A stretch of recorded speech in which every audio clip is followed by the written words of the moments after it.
Look, as a fan of this franchise, I firmly believe there isn't really a bad Scream movie out there, but when you get to Scream 3 and you tell me the original idea was to bring back Stu as Ghostface for the film, you're telling me this could have been the finale? What's the matter? What are you staring at? Don't you remember your mother? Are you challenging me? I always had a thing for you, Sid. Hello, Sydneys. I hope you're ready to wipe your knives clean, because now we're talking about Scream 3. The film that's considered by many fans of the franchise to be the worst entry in the series, and I think they have good reason for believing that. Although we do have Wes Craven back as director for the film, we did lose the writer of the franchise, Kevin Williamson, as he was just too busy to write a full script for the film. This led them to bring in a writer by the last name of Kruger, and when you pair someone up with the name Kruger and Wes Craven, you expect nothing but pure magic to happen. But instead, we got a nightmare. Jokes aside, I do think there were some things involved with Scream 3 that were done really well, but at the end of the day, it does feel like wasted potential that could have been something much more meaningful. And yes, I will be talking in lengths about the original plot with Matthew Lillard at the end of this video, so stay tuned for that. But until then, let's just go ahead and hit play with Scream 3 of 2000. And of course, keeping up with the tradition of a Scream movie, we have an opening sequence featuring Cotton Weary. I mean, think about it. I'm risking my reputation as the host of this country's #1 nationally syndicated talk show to do a cameo in some cheap slasher flick. For a lot of things that Scream 3 does that I don't like, I actually really do enjoy this opening scene. I think it was a great idea to bring back the character of Cotton Weary, who was a survivor of Scream 2 and has been with the franchise since the first film. This already makes me have a level of care and worriness for the character since I've known him all throughout the series, and it's even fun to know that they went ahead and eventually gave him his own talk show, 100% Cotton, very clever, where because of his experience of being wrongly imprisoned by Sydney, it gave him the knowledge to go ahead and confront others about their mishaps. But while he's sitting in some LA traffic, he gets an unsuspecting call from a woman with a beautiful voice. So, you a big 100% Cotton fan? Yeah, 110%. Why don't you tell me who you are? Now, what would your girlfriend say? What makes you think I have a girlfriend? I know you do. This is a new element they decided to add into Scream 3, the voice changer, that I think was a great effect. A pretty risky choice, I think, for the time, because everyone loves the sound of Roger L. Jackson as Ghostface. The man is just iconic with the role, and introducing this voice changer allows for less time for him as Ghostface during these calls. But quickly, as we see, with Ghostface wanting to go ahead and get some information out of Cotton Weary, specifically where Sidney Prescott is, he threatens to go after his girlfriend at home with some really rockin' music.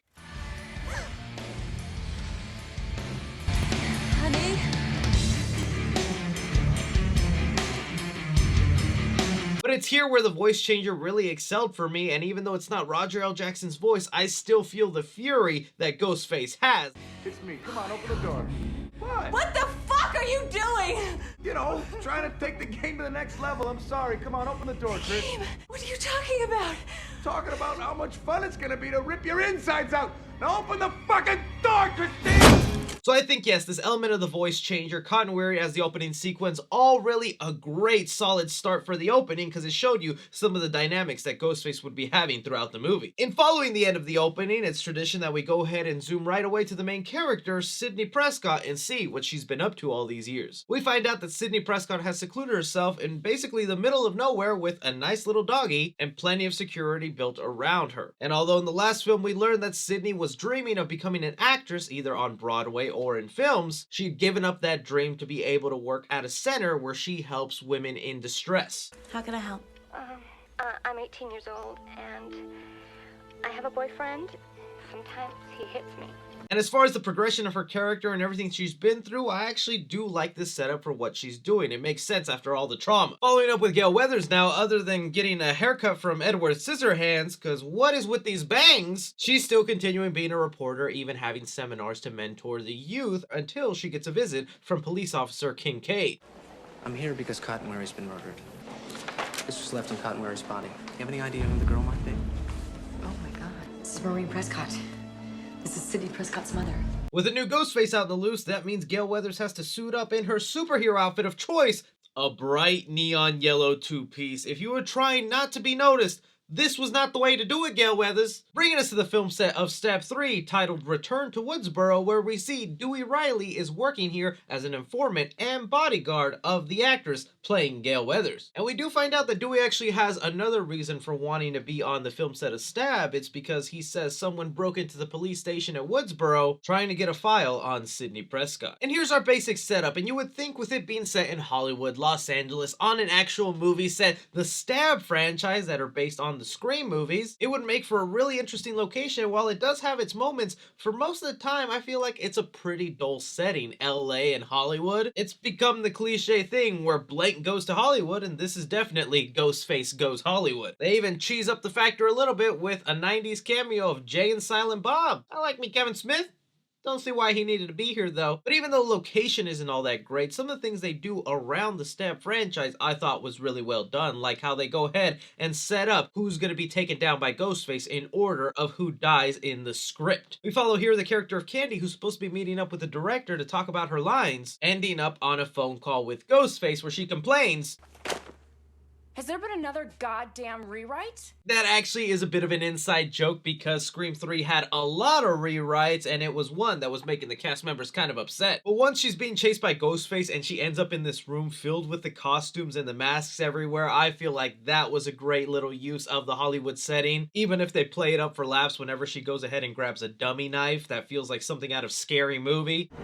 Hello, Drew.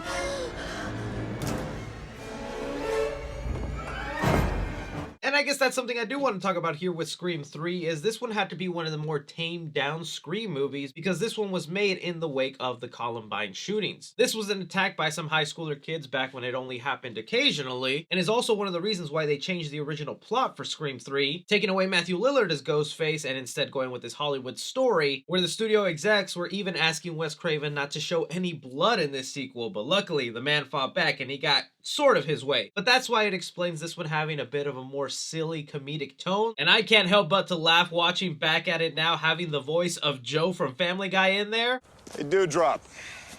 Can I have a word, just so it can be straight? I'm the professional celebrity guard here. You are the Hollywood hanger-oner.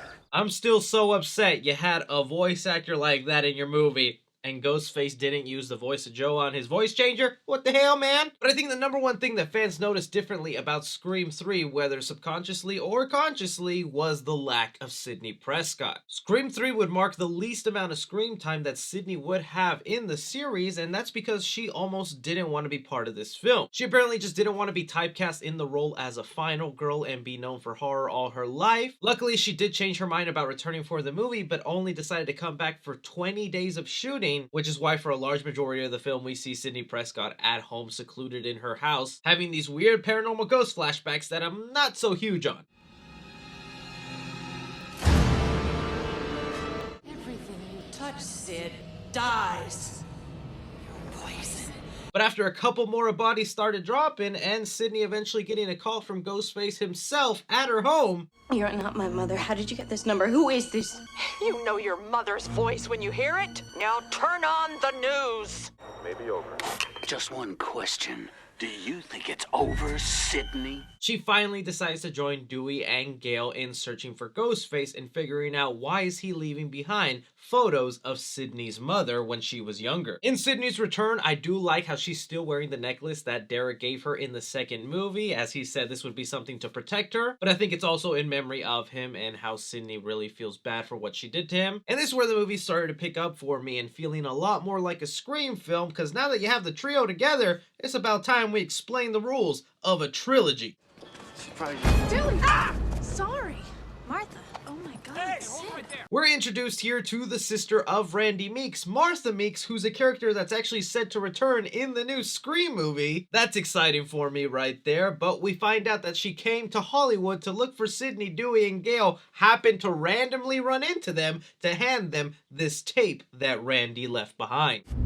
Told you I'd make a movie someday.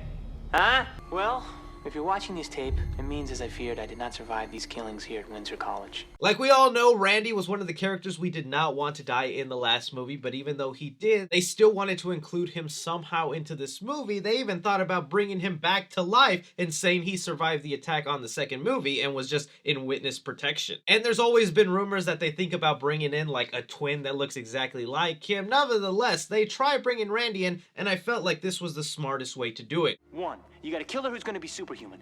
Number 2, anyone, including the main character, can die. This means you, Sid.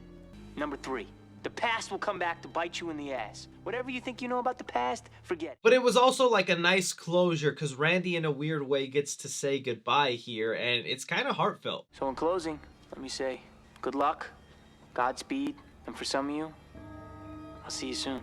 Because the rules say some of you ain't gonna make it. I didn't. Not if you're watching this tape.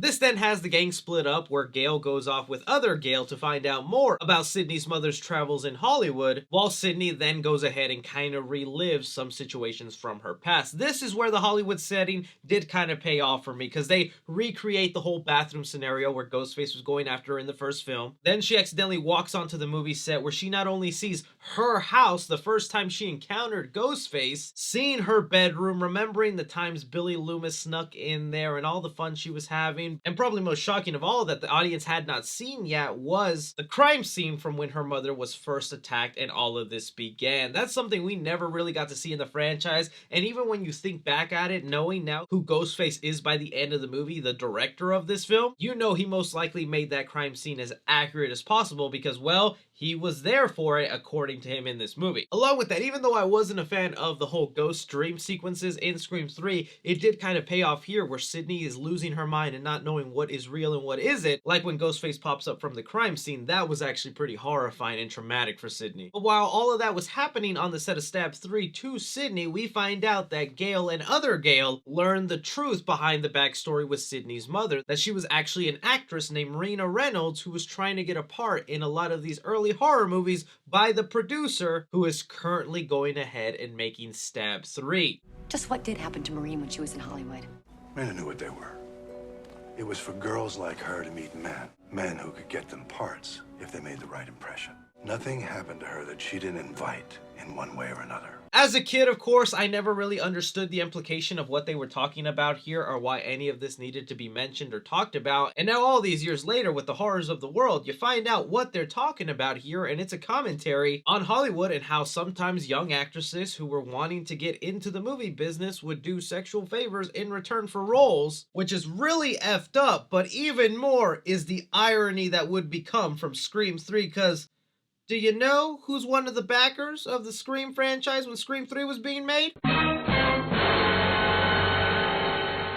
You gotta admit, that's pretty crazy of Hollywood for the people funding this movie to know that was in the script. The bad guys did this to the mom, knowing very well they were doing the same thing in real life. Really feels like the people involved with Scream 3 were just trying to tell us something. As a side note, this is also the reason why we have a reboot coming up, is because after all the allegations came to surface years later, the studio would basically go bankrupt, forcing them to sell some of their properties, ending up with Spyglass Media, giving birth to Scream 5. But with all that irony out of the way, it finally leads us into the third act, and I wish this third act could be a lot more interesting, but at this far into the franchise, with so many characters that we barely got to spend time with, these actors who are portraying the characters that we've actually grown to love in the Scream franchise, Randy, Sydney, Gale, once they start getting axed off at this party for Roman's birthday, I'm just really not that invested whether they make it alive or not throughout the movie. I am if Gale or Dewey are put in danger because I follow them and I like these characters, but this is where in the franchise it started feeling like because these are legacy characters and we've been following them from the first movie, they're just invincible. Like when Ghostface goes ahead and throws this knife at Dewey.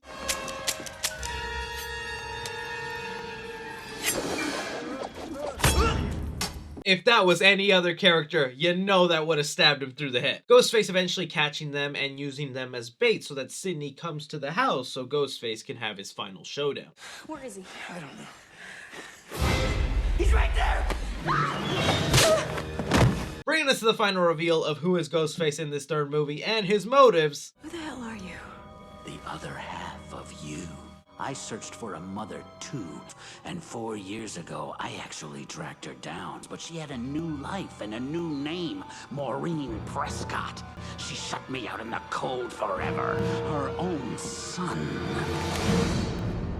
And this is the first and probably only Scream movie where the reveal of who Ghostface is was really lackluster and disappointing to me. I don't mind the whole backstory involved that Sidney had a long-lost brother and he was actually the mastermind behind everything, even from the first Scream movie, who went ahead and mentored Billy. With everything we've learned about Sidney's mother and her having multiple lovers, that's an obvious possibility that could happen. But it's the way the movie plays it out and all the conveniences involved with Roman's backstory that just don't feel that satisfying when you see the reveal. His whole thing is that he's jealous and upset that Sidney got the life he always wanted, which was just having a loving mother there for a little bit, which I'm sure can be traumatizing and weird to have your mother reject you out of your life, but really, you became a Hollywood director. You work in the industry, you make movies, your life really can't be that bad. But I think the part that's most disappointing of all is right before Roman is revealed as Ghostface, Sidney had never met this person before, and in every other Scream movie, Sidney had known who was donning the Ghostface mask before they revealed, which made it that much more impactful, like whenever Billy or Stu was revealed, or Mickey. Sidney is actually in shock and is like, how did I not see it? You were so close to me, I thought you were my friend. Here, But she had a new life and a new name,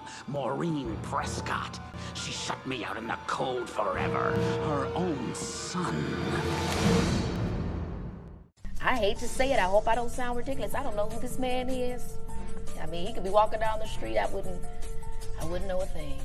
and he has to literally introduce himself and say his occupation. Roman Bridger, director. And brother. Pair that up with Roman being axed off in the basement. That was really only there to trick the audience. But still, I wanted to give the benefit of the doubt to this Ghostface and maybe let him grow on me. But once he starts getting angry at Sidney, he just comes off like a child. For the mother, and for the family, and for the stardom, and God damn it, everything you had that should have been mine! So now knowing that's how Scream 3 was going to end, let's talk about the original ending they had in mind. Now there were two different versions of the original ending, but I'm sure they were going to be a mix of both together. Kevin Williamson, the original writer of the first two Scream movies, in an interview with E.T. in 2013, he went ahead and said exactly what his idea was for the third movie, saying, "In my original story for Scream 3, the killers were basically a fan club of Woodsboro kids that had formed because of Stab 1 and Stab 2. They were all doing the killings, and the big surprise of the movie was when Sidney walked into the house after Ghostface had killed everyone, and they all rose up. None of them were actually dead, and they planned the whole thing." And how was Matthew Lillard going to be involved with this story? Well, this is what he had to say in an interview. I was talking to Nev. I was in London recently. I was talking to Nev. I was like, tell Williamson I'll come back. I'd love to come back. You got killed. Well, the funny thing is, right? I was supposed to come back for the third one. Nobody knows this, but right. the third one. Breaking news. Big deal here on Bob's podcast. The third one, they had written in me to be the killer in the third one. Now, how is that going to be justified? Because you were killed. I only took a TV first, on the head. What? I took a TV on Is that what it was? That's how I died. So the theoretically, idea was you could have been from jail. I was masterminding this kind of this attack against Sidney, Nev's character, and so 3 weeks before we were supposed to start shooting, Columbine High School broke out. And they changed everything. They kind of took the script and threw it to the side, and they bought me out, and I never did the third one. Oh, I would have loved to have seen that in Scream 3. So essentially, you would have had Stu be in prison, who went ahead and basically got all these fan letters like in real life with a lot of crazy psychos. Stu would have been the mastermind, giving them pointers and advice on what to do, essentially being the leader of a cult of Ghostface. I don't care how you explain it, you need to do that for the new series. You gotta bring in the cult of Ghostface being led by Stu. I'd watch the heck out of that. But back into the ending of Scream 3 here, as we get the fight between Roman and Sidney, we see again she becomes Ghostface to go ahead and attack him.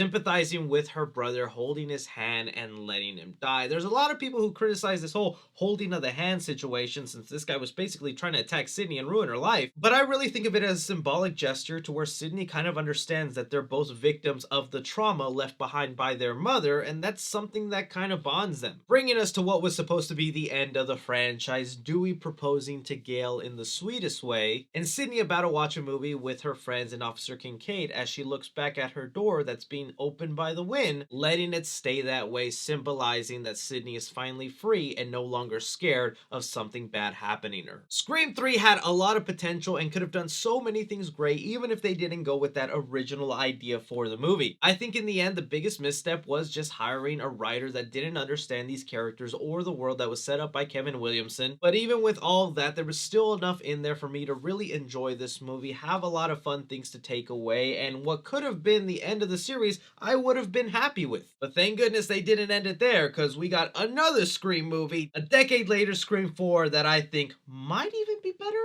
than the original. Oh, we're gonna talk about that. Leave me your guys' thoughts on Scream 3. I hope you stay tuned for the next review, but as always, I'm Chris. Take care.